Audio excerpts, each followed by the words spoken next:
ദിവ്യാത്മാക്കൾക്കെല്ലാം വിനീതമായ നമസ്കാരം. പലരും പറയാറുണ്ട്, മക്കളില്ലെങ്കിൽ നരകത്തിൽ പോകുമെന്ന്. മക്കളില്ലാത്ത ആളുകൾക്ക് അതിൽ പരം ദുഃഖത്തിന് വഴി വേറെ വല്ലതുമുണ്ടോ? എന്നാൽ ആശ്വസിപ്പിക്കാൻ ഒരാളെയും കാണില്ല. ദുഃഖിപ്പിക്കാൻ ധാരാളം പേർക്ക് സാധിക്കുകയും ചെയ്യും.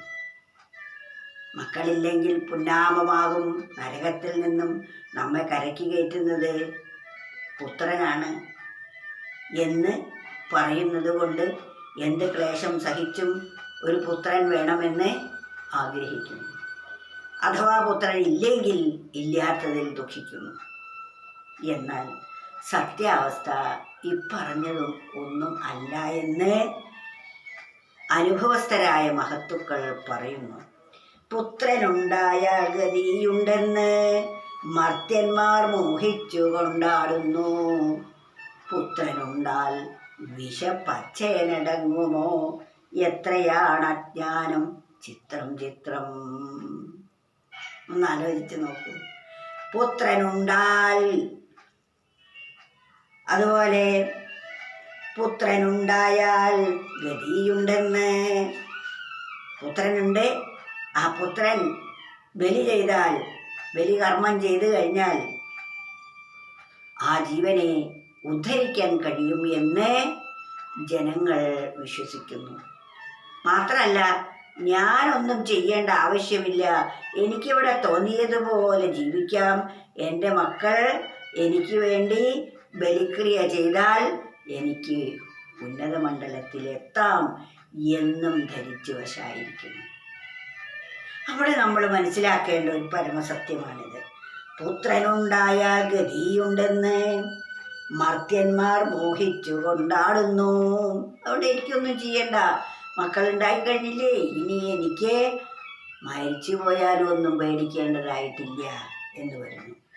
അവിടെ നമ്മൾ മനസ്സിലാക്കേണ്ട ഒരു പരമസത്യം, പുത്രനുണ്ടാൽ, പുത്രൻ ചോറ് കഴിച്ചാൽ വിഷപ്പച്ചയനടങ്ങുമോ?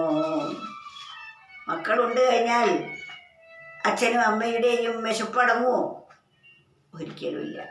വിശപ്പടങ്ങണമെങ്കിൽ അവനവൻ തന്നെ ഭക്ഷിക്കണം. പുത്രനുണ്ടാൽ വിഷപ്പച്ചയനടങ്ങുമോ? എത്രയാണ് അജ്ഞാനം ചിത്രം ചിത്രം. ഇതൊക്കെ അജ്ഞാനം കൊണ്ട് മാത്രം പറയുന്നതാണ് ഇവയെല്ലാം. സത്യാവസ്ഥ ഇതൊന്നുമല്ല. നമ്മുടെ സൽഗതിക്ക് വേണ്ട കർമ്മം നാം തന്നെ ചെയ്യണം. അത് മറ്റൊരാൾക്കും ചെയ്യാൻ സാധിക്കുകയില്ല. ഓരോരുത്തരും നമ്മുടെ എല്ലാ ദുഃഖത്തിനും കാരണം അയൽക്കാരോ മക്കളോ മറ്റു ബന്ധുമിത്രാദികളോ അല്ല, നമ്മുടെ മനസ്സ് തന്നെയാണ്. ആ മനസ്സിനെ നമ്മൾ നിയന്ത്രണ വിധേയമാക്കി അസത്തിലേക്കോടുന്ന ആ മനസ്സിനെ സത്തിലേക്കോടാനുള്ള പരിശീലനം കൊടുത്തു കഴിഞ്ഞാൽ നമുക്ക് പരമമായ സുഖത്തിൻ്റെയും സമാധാനത്തിൻ്റെയും ഉടമയായിത്തീരും. നമ്മൾ മനസ്സെങ്ങനെയോ അങ്ങനെയാണ് മനുഷ്യൻ. അതുകൊണ്ട് ആ മനസ്സിനെയാണ് നാം നിയന്ത്രണ വിധേയം ആക്കേണ്ടത്. അത് നമുക്ക് വേണ്ടി വേറെ ഒരാൾ ചെയ്താൽ ശരിയാവില്ല, ചെയ്യാനൊട്ട് സാധിക്കുകയുമില്ല. നമുക്ക് അത് ചെയ്യാനുള്ള, സ്വന്തം മനസ്സിനെ നിയന്ത്രണ വിധേയം ആക്കാനുള്ള വഴി പറഞ്ഞു തരുന്നവരാണ് ഗുരുക്കന്മാർ. ശരിയായ വഴി, നേരായ വഴി നമുക്ക് പറഞ്ഞു തരുന്നവരാണ് യഥാർത്ഥ ഗുരുക്കന്മാർ. അവരും നമ്മെ ഉദ്ധരിക്കാൻ ശക്തരല്ല. നമ്മുടെ ഉദ്ധാരണം നമ്മൾ തന്നെ നിർവഹിക്കേണ്ടതാണ്. അതിനുള്ള കഴിവോടുകൂടിയാണ് നമ്മെ സൃഷ്ടിച്ചിരിക്കുന്നത്. അതിനാൽ ആ സൃഷ്ടി വൈഭവത്തെ നമ്മൾ വേണ്ടതുപോലെ മനസ്സിലാക്കി നാം ഉയർത്ത് എഴുന്നേൽക്കേണ്ടതാണ്. നമ്മുടെ ഉയർച്ചയും താഴ്ചയും നമ്മുടെ മനസ്സാണ്.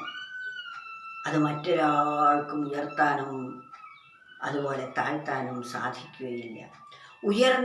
ഉയർന്ന മണ്ഡലത്തിൽ വർത്തിക്കുന്ന ഒരാൾക്ക് നമ്മെ ഉയർത്താനുള്ള വഴി പറഞ്ഞു തരാം, നമ്മെ കൈപിടിച്ച് ഉയർത്തിയെന്നും വരാം. അത് ഉന്നതിയിലേക്ക് എത്തിയ ഒരാൾക്ക് മാത്രമേ സാധിക്കുകയുള്ളൂ. അതിനാൽ നമ്മൾ ഈ അജ്ഞത വെച്ച് പുലർത്താതെ ആത്മജ്ഞാനികളായി പൂർണ്ണത നേടുകയാണ് വേണ്ടത്. പുത്രനുണ്ടായാൽ ഗതിയുണ്ടെന്ന് മർത്യന്മാർ മോഹിച്ചു കൊണ്ടാടുന്നു. പുത്രനുണ്ടാൽ വിശപ്പച്ചേനടങ്ങുമോ, എത്രയാണ് അജ്ഞാനം ചിത്രം ചിത്രം. ഹരേ കൃഷ്ണ.